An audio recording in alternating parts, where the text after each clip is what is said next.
বছরের ভিতরে কেউ কেউ লস খায়, ব্যবসায় ক্ষতিগ্রস্তের ভিতরে পড়ে যায়, কিন্তু আল্লাহর সাথে যারা ব্যবসা করে তারা কখনো ক্ষতিগ্রস্তের ভিতরে পড়ে না।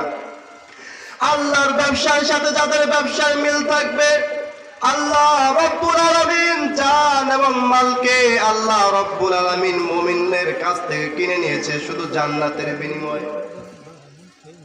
কিন্তু যারা দুনিয়ার ব্যবসা নিয়ে মাতহারা, তারা কখনো আল্লাহর জান্নাতে যেতে পারবে না। আল্লাহ রব্বুল আলামিনের কাছে যদি জান্নাত পেতে হয়, তবে ব্যবসাটা কার সাথে হতে হবে?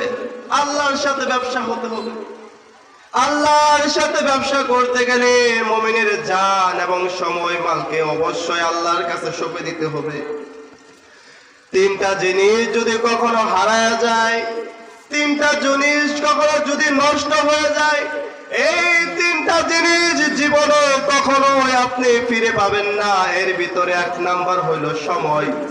সময় যদি একবার নষ্ট হয়ে যায়, সময় যদি একবার পিছা চলে যায়, এই হায়াতি জিন্দেগির ভিতরে যদি সময় নষ্ট হয়ে যায়, এই সময় যদি আপনি ধরতে না পারেন, এই সময় আপনাকে জাহান্নামে ঢুকায় দেবে।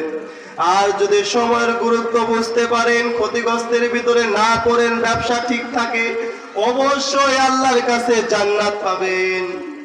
সেই জন্য আল্লাহ রব্বুল আলামিন বলেছেন, ইন্নাল ইনসানা লাফি খুসর। তারপর আয়াতের ভিতরে বলতেছেন 4 দফা। কয় দফা?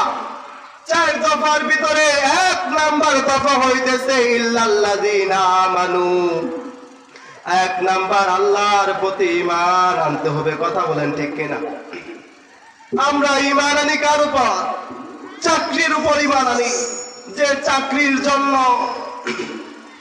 দিনকে দিন, মাসকে মাস, বছরকে বছর কাজে খাটাইতেছি। চাকরির পিছনে খুঁজা নামাজের খোঁজ থাকে না।